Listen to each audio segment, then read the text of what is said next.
What's good, everyone? It's your boy Terry speaking for the Garage Shop. Now, if you've been watching my videos, and I really hope you have, you may have seen a glimpse of this.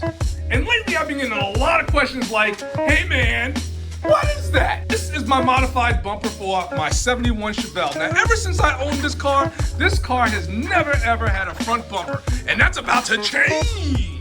First thing, I got rid of the front license plate pocket.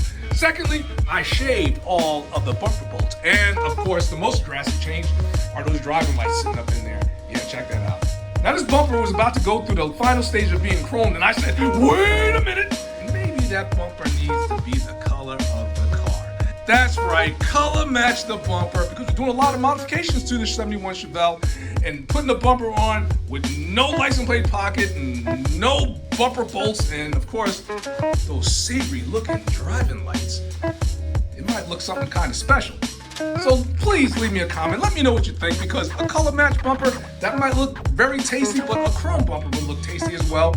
Looking forward to seeing what you guys think. And as always, be easy.